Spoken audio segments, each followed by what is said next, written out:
Imagina estar de pie sobre una cresta rocosa hace más de 3000 años, observando un valle árido y abrasado por el sol. No existe una ciudad sagrada, no hay templos, no hay murallas, solo polvo, calor y un pequeño grupo de trabajadores exhaustos mirando una montaña que han sido obligados a transformar.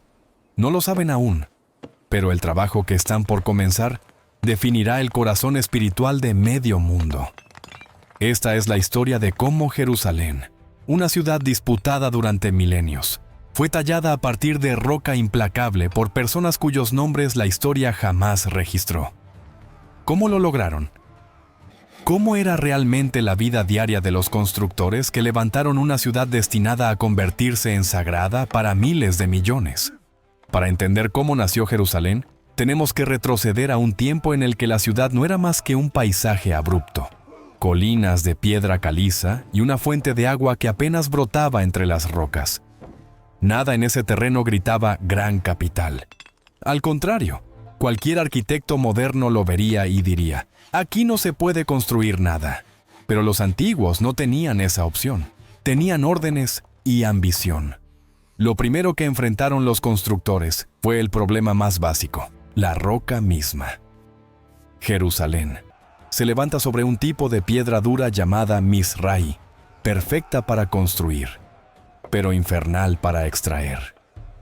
Los trabajadores usaban herramientas de bronce y más tarde hierro, pero incluso así, cada golpe era un desafío.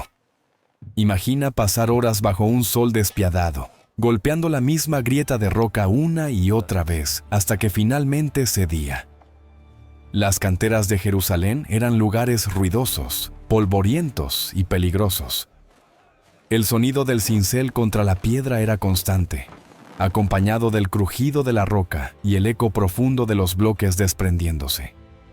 Muchos de esos bloques pesaban más que un coche moderno, y aún así, cada uno debía ser tallado con precisión milimétrica, sin máquinas, sin grúas, solo habilidad, fuerza y voluntad. Una vez extraídas las piedras, comenzaba la segunda parte del infierno: transportarlas. Los constructores utilizaban carretones de madera, rodillos y cuerdas hechas con fibras vegetales. Los hombres empujaban, tiraban y gritaban para coordinarse, sabiendo que un mal paso podía aplastar a cualquiera. Las calles estrechas y los desniveles del terreno empeoraban el riesgo. ¿Y todo para qué? Para levantar una ciudad que aún no existía, impulsada únicamente por la visión de reyes que querían fortificar su poder y demostrar grandeza ante las naciones vecinas. Para los trabajadores, este no era un proyecto sagrado, era supervivencia, era su empleo, era en muchos casos una obligación ineludible. Así empezó Jerusalén, no como un acto divino, sino como un acto humano, duro, doloroso y extraordinario. Pero tallar piedras y moverlas era solo el principio. Jerusalén, desde sus primeros días, exigía algo incluso más complejo: convertir esas piedras en una ciudad que pudiera sobrevivir en un entorno implacable. El terreno montañoso obligó a los constructores a desarrollar una ingeniería que, para la época, rozaba lo imposible. Uno de los desafíos más críticos fue el agua. La ciudad no podía crecer si sus habitantes dependían solo del escaso manantial de Gijón. Así que los ingenieros, a menudo anónimos, pero brillantes, diseñaron túneles, canales y sistemas de captación que hoy aún sorprenden a los arqueólogos. Imagina a trabajadores excavando bajo tierra con antorchas, herramientas rudimentarias y el constante riesgo de derrumbe. Avanzaban lentamente, siguiendo la curvatura de la colina, a veces sin ver la luz del día durante horas. Al mismo tiempo, arriba, en la superficie, otros equipos se encargaban de levantar murallas que no solo tenían que resistir el paso del tiempo, sino también el golpe de ejércitos invasores. Cada piedra debía encajar perfectamente con la siguiente, sin espacios, sin errores. No existía el lujo de tirar y rehacer. Una mala colocación podía comprometer toda una sección. Era trabajo de precisión, pero realizado en condiciones brutales. Y mientras los nobles y gobernantes imaginaban una ciudad poderosa, los obreros vivían una realidad muy diferente. Para muchos, Jerusalén no era un símbolo de fe, sino una montaña que había que domesticar a golpes. Cada día amanecía con nuevas órdenes: ampliar una muralla, excavar un nuevo acceso, reforzar un bastión. Y cada día terminaba con cuerpos adoloridos, manos agrietadas y la sensación de que la ciudad aún estaba lejos de estar completa. Aún así, algo inesperado empezó a ocurrir. Con el tiempo, los constructores comenzaron a sentir orgullo por lo que estaban levantando. No solo era un proyecto del rey, era su ciudad. Una obra colectiva, tan agotadora como grandiosa. Un lugar que, poco a poco, dejaba de ser un conjunto de piedras para convertirse en un hogar, un refugio, un futuro. Jerusalén nació de ese equilibrio extraño: ambición real y sudor humano. Un proyecto que parecía imposible, pero que la perseverancia convirtió en realidad. Si hoy recorrieras las calles de la antigua Jerusalén, notarías algo de inmediato. La ciudad no fue construida para ser amable con quienes trabajaban en ella. Los obreros que la levantaron vivían en un mundo donde la supervivencia era una lucha diaria, y aún así lograron crear una de las ciudades más emblemáticas de la historia. Las jornadas de trabajo empezaban antes del amanecer. Los supervisores recorrían los barrios donde vivían los trabajadores, gritando órdenes mientras el cielo aún estaba oscuro. Muchos obreros vivían en pequeñas casas de barro o piedra, compartidas por familias numerosas. No había privacidad, y el descanso era un lujo escaso.